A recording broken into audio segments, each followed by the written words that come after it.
The Flash, Season 6. This is the spoiler review. I have a review up on my blog, soundedbetterimyhead.com. That's got a few spoilers in it, but way less than this review is probably going to have. Of course, the biggest thing about this season is that it was shortened thanks to the COVID-19 pandemic. It was supposed to be 22 episodes. They ended up filming 20, and they decided that since episode 19 had a better cliffhanger, that episode 19 would end up being the season finale, and I guess it's going to roll over what they had left over till next year. And not only that, but there was a pretty big hiatus for about a month or so where there's no new episodes. I don't know, my memory's as sharp as on some of this stuff, even with my notes, so, I'll do my best to review it. That said, I did end up giving this season a 3 out of 5. What I did like is that this year they split it into 2 big story arcs. The first half of the season was basically taking on Bloodwork, and it also was trying to set up the Crisis on Infinite Earths crossover. And then the second half of the season ended up being the Mirror Master. I think what they were trying to do was working pretty well. The Bloodwork stuff was so-so, but at least they shot through it pretty quickly, so you got past some of those weak moments you normally have in a full season with a mediocre villain. It's the problem they ran into last year with Cicada. Their big twist was, swap him out with his daughter, but this season they just came with a new villain. Still kind of took some of the other storylines and still ran them all season. I said the first half of the Bloodwork, they also had the Crisis stuff going on, which helped because the Bloodwork stuff was a little weak. Sometimes it was a little distracting because you start really getting into the build to the Crisis, and then you go back to some, Bloodwork stuff again. It kind of takes the wind out of your sails. But I said I thought overall it was a good plan. It looked like they were possibly setting up for both storylines to meet at the very end. It's also possible they were just trying to set something up for next season. I don't know what their final plan was because we didn't get to see the last couple episodes. It's hard to judge a season based on what could have been. I'm just trying to look at what they did and the best that they could with what they had, basically. Character-wise, decent season for the Flash himself. Even though he was supposedly going to die in Crisis, he was kind of upbeat about it as much as he could be. He wasn't all mopey like he normally gets when someone's about to die. I mean, the rest of the team was, but I thought it was handled pretty well. And then the second half of the season, he did spend a good chunk of time just being angry. I know part of it was a setup by the bad guys, that the angrier you got, the more speed he lost, and it made him defenseless. But this made him a little annoying to be around. Iris, it was her turn to be kind of mopey the first half of the season because she thought Barry was going to die. She had a much better arc the second half where she got swapped out with the mirror version. Especially the mirror version was interesting because she kind of was Iris as far as memories go and her emotions, but she kind of took them to extreme. She was basically just had no filter. It was like Iris was like no filter and getting a lot of stuff off her chest she normally wouldn't say because she really didn't kind of care about people's feelings. And then as it went on, she got a little bit more manipulative and was doing it to get under people's skins and accomplish Eva's goals. They really focused on the Killer Frost being in control this season.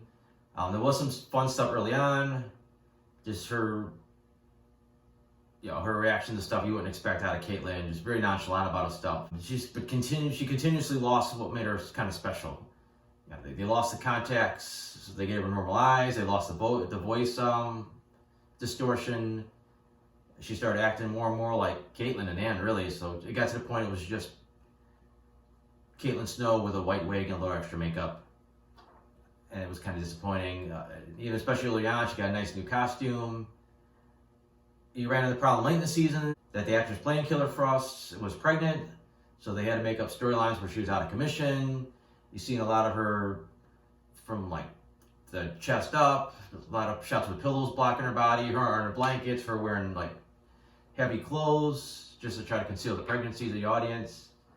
So, they said there wasn't a lot they could do with her at that point. Ralph had a pretty solid storyline. You know the comics, you know that him and Sue Dearborn fall in love and get married. So they introduced Sue this season. Definitely did not go the way people would expect. The little cat mouse they had going was cute, but sometimes she took it a little too far to the point where it's like, does the audience ever really want to trust this chick? Because she keeps dicking over Ralph so much. So it was a fine line to tread. I think they took it a little too far sometimes. But they got potential for next season to go making them bond a little bit better. We got a new Wells this season. Now he's Nash Wells. He's kind of like this high-tech sort of archaeologist. He was too vague in the beginning. You didn't know his backstory. He had all this crazy tech, all these secrets, and wasn't very forthcoming about anything. He wasn't really in the bonding with the team. As we got later in the season, he finally started kind of gelling. They seem to like to replace Wells every new season, so I don't know what they're going to do with him. Now that he has every Wells in existence in his head, I wouldn't be surprised if they use that as a way to swap him out with new Wells, like, in the future. Another Wells takes over his body type of thing. The rest of the cast didn't get a ton to do. Cisco got less and less. He got set off on these missions. He wasn't around. Joe wasn't there a lot. Cecilia had a couple of things, but a lot of the main cast kind of got shoved off to the side. And the Cisco thing was interesting because they introduced Chester P. Runk this season. It looked like they were setting up for him possibly being a replacement for Cisco. I mean, he was gone for a long time after the season premiere. And then he came back again like he was going to replace Cisco possibly, and then he just kind of got dropped. I believe he was added to the main cast for next season, so they still might do something like that. We'll see. They had the Allegra character. She's a weird choice. She starts off she's kind of like just a criminal, and she's not very trustworthy. And they very quickly make her like part of Team Flash, and it's almost too fast. You don't get a chance to really get to know her. There's really no reason that you should trust her after everything she had done. She doesn't quite grow into her powers like she should by the end of the season, so she's not even like contributing in the fights to help the team battle the bad guys, at least where the show left off. So and the jury's still out on her. Like I said, the villains, Bloodwork himself was okay, like decent motivation, but he goes so quickly from zero to evil that it's almost a little too fast, and like you lose all sympathy for him. His powers were okay. It was sometimes a little vague what he was doing. Reminded me a little bit of Venom sometimes, the way they did his special effects. Cool new design when he got to the final form, but then he was defeated. As far as the new Mirror Master, I like the setup. You thought she was just crazy because she was stuck in this world for so long, and you see how evil and manipulative she is, and how much of a badass she is. And her powers seem like they make her pretty almost unstoppable. So it would be pretty cool to see the Flash at full power trying to stop her. It looks like we'll have to wait at least till next season now, maybe longer. But like I said, overall, I think it worked. I like the way they divided up into two arcs. The first arc was kind of weak, but it was propped up by that Crisis crossover stuff. And unfortunately, we didn't get to see how it all ended. That could have made or break the season, but they did the best they could, I think, with what they had. Let me start trying to go through some of my notes here, see what pops out as worth mentioning. I know in the books, Godspeed's a major character. They wasted him last season. They brought him back a couple times this season. They still wasted him. They did still leave a little wiggle room that down the road they might get the real Godspeed, but for now he's just another speedster that they could just deal with, and he's not any real threat. Thought it was weird. Didn't seem necessary that when Barry went to Earth 3 and saw Jay Garrick, that he was now married to a woman that looked exactly like Barry's mother. It would have been a little bit cooler if they didn't go and introduce the Nora Speed Force again. It's just kind of weird that he had to deal with like two versions of his mother basically this season, and I don't know, the one didn't really add enough to the storyline to do anything. The episode with Ralph's mom was kind of,